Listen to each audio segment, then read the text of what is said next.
우리나라는 도대체 언제부터 이런 복지 정책이나 복지에 대한 생각을 갖게 됐었을까?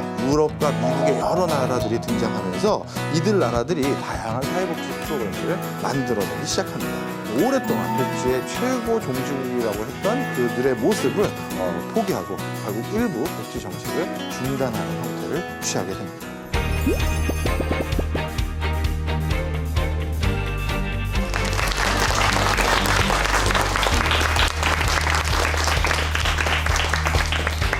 네, 반갑습니다. 자, 오늘 얘기할 주제는요, 복지 정책에 대한 부분입니다. 여러분, 요즘 경제라는 단어보다도 오히려 시장 경제라는 단어가 더 익숙할 수도 있을 거예요. 시장 경제라는 단어 많이 들어보셨죠? 네. 네, 맞습니다. 그 시장 경제는 그럼 특히 뭘 말하는 거냐면요. 개인이 자신이 열심히 일한 만큼 그에 대한 보상을 그 사람에게 지급해주는 그런 경제 시스템을 시장 경제라고 불러요.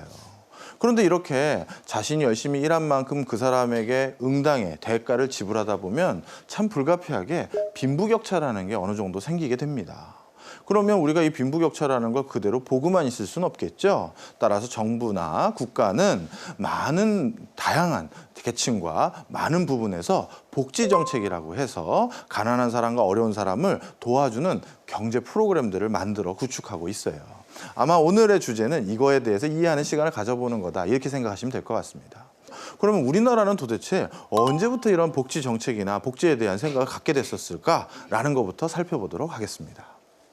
사실 우리나라의 최초의 고대 국가인 고조선 때부터 사실 우리는 복지 문화, 복지 정신이 있었어요. 고조선에 대해서 우리가 같이 기억하고 있는 단어가 하나 있는데 그게 뭐냐면 홍익인간 정신이라는 거예요. 들어보셨죠? 네. 이 홍익인간 정신은 널리 인간을 이롭게 해라라는 말이 담겨져 있습니다. 그럼 이건 무슨 얘기냐 하면 나 자신만을 생각하는 것이 아니라 함께 더불어 어우러서 살 수 있는 그런 상황을 우리가 만들어 가야 된다는 것을 지칭하는 것인데요. 간단히 말씀드리면 우리 국가나 우리 부족 안에서 궁핍한 사람이거나 어려운 사람은 서로 도와주는 그런 집단 공동체를 만들어가는 게 고조선의 가장 중요한 덕목이다라고 천명한 거예요. 아, 복지의 역사가 우리가 이렇게 오래됐구나, 이렇게 기억하시면 좋을 것 같습니다. 고조선이 단순히 복지에 대한 정신을 천명한 것이라면 삼국시대부터는 실질적으로 어떻게 도와줄지에 대한 정책을 만들기 시작했다, 이렇게 보시면 됩니다. 이 대표적인 제도가 진대법인데요. 삼국 중에서 고구려에서 만든 것인데 고국천왕이 서기 194년에 만든 제도가 바로 진대법입니다. 이 진대법의 내용을 자세히 보면 이런 내용이에요. 뭐 흉년이 들었거나 농작물이 잘 자라지 않았던 이런 때를 춘곤기라고 부르는데 바로 이 기간 때 어려운 백성들에게 잠시 곡식이나 먹을 거를 꿔줬다가 그리고 나서 다시 갚을 수 있게끔 해주는 그런 제도가 진대법이다, 이렇게 보시면 될 것 같습니다. 이건 굉장히 선진적인 복지제도예요. 고려시대는 더 어떤 일이 있었느냐, 그때는 가난한 사람들을 국가에서 구휼해야 된다, 도와줘야 된다라는 정신들이 더 면면히 보여요. 몸이 크게 다쳤다든가 내가 몸에 크게 장애가 왔다든가 그러면 열심히 일해서 다시 부자가 되거나 배부르게 지낼 수 있는 그 기회를 얻지 못할 때가 있겠죠. 이런 사람들은 가장 먼저 도와줘야 될 대상들일 거예요. 그래서 고려시대에는요, 이런 사람들을 도와주기 위한 일종의 국립의료원이라고 할 수 있을 텐데 해민국이라는 거와 동서대비원이라는 걸 만듭니다. 이런 의료기관을 통해서요, 빈민들을 위한 여러 구제활동, 보건활동을 전개한 바 있고요. 그래서 자, 요즘 드라마에서 가장 많이 등장하는 시대가 언제입니까? 조선시대예요. 조선은 어느 국가다? 뭐에 대한 국가다? 유교 국가입니다. 이야, 여러분들 진짜 다 아세요, 이제. 이 유교는요, 가장 중요시 여기는 게 뭐냐면 통치자에게 이런 책임이 있다라고 딱 부여합니다. 뭐냐? 바로 백성의 한 사람이라도 빈곤하면 그건 임금인 네 책임이다라는 게 아주 국가를 통치하는 가장 중요한 철학으로 만들었어요. 바로 이런 철학 아래서 그럼 그 나라가 여러 가지 제도를 만든다든가 했었을 때 그런 것들이 다 어떤 것들이겠습니까? 당연히 복지적인 내용과 굉장히 밀접하게 연관이 되겠죠. 그래서 우리나라 같은 경우는 고조선 때부터 지금에 이르기까지 상호 서로 도와주는 부조 정신에 입각한 복지 프로그램들이 굉장히 많았던 국가다, 이렇게 보시면 될 것 같습니다. 자, 그러면 좀 더 현대적인 복지 제도라고 할 수 있는 것들을 좀 살펴볼게요. 사회복지 제도라고 부르는 것들인데 이건 19세기 말 독일에서 처음 태동했다라고 보는 게 많은 사람들의 의견입니다. 당시 독일의 총리였던 비스마르크는요, 1883년에는 의료보험법을 노동자들을 위해서 제정을 했고요. 89년에는 이제 열심히 일하기 힘든 노인이라든가 또는 장애인들, 이런 사람들을 위한 연금제도. 야, 연금이라는 걸 벌써 이때부터 생각해낸 거예요. 이때부터 바로 우리가 현대적으로 사회복지 제도라고 부르는 것들이 만들어졌다, 이렇게 보시면 될 것 같습니다.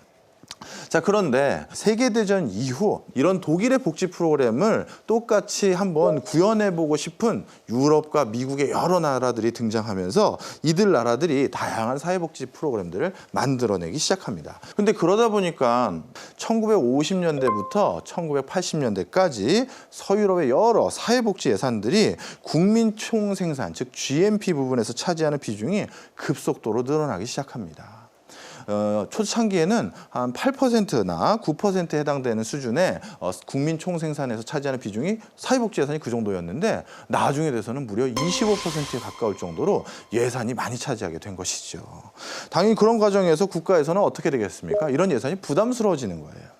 특히 1973년 전 세계적으로 석유 가격이 상승하는 오일 쇼크라는 게 일어났었을 때요. 어떤 일이 생겼느냐?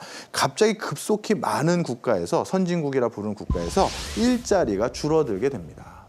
이렇게 일자리가 줄어드는 과정에서요, 어떻게 되느냐? 대량 실업이 나타나고, 이런 대량 실업이 나타났을 때 그동안 복지국가를 어떻게 보면 주장해왔던 국가들이 야, 이 많은 실업자들 이제 우리가 어떻게 감당하지? 라고 하면서 감당이 안 될 만큼 커다란 위기에 쌓이게 돼요.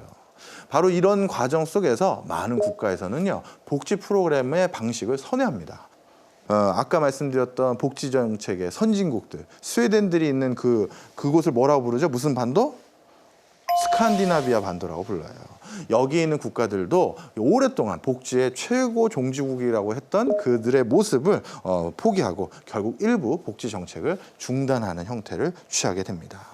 그래서 이제 우리나라뿐만 아니라 많은 국가에서는요, 이런 초고령화 사회, 빈부격차가 심화되는 이런 사회에서 앞으로의 복지 정책은 주저앉히는 복지 정책이 아니라 일으켜 세우는 복지 정책으로 바꿔가자라는 그런 구호를 외치고 있어요. 주저앉히는 복지 정책은 이거예요. 무조건 일하지 않고 집에서 놀고 있어도 생활비도 주고 먹을 것도 주고 그랬었는데, 그런 게 아니라 이제 내가 다시 일을 하기 위해서 뭘 배우려고 합니다. 아니면 열심히 구직 활동을 하고 있습니다. 이런 사람에게는 국가가 적극적으로 도움을 주면서 새로운 일자리를 찾기 전까지, 새로운 기술을 배우기 전까지는 도와주려고 하는 것이고요. 그런데 그런 노력을 열심히 안 하는 사람에게는 무작정 복지 예산을 투여하진 않는 그런 형태로 복지 정책을 바꿔가는 게 미래의 모습이다, 이렇게 보시면 될 것 같습니다.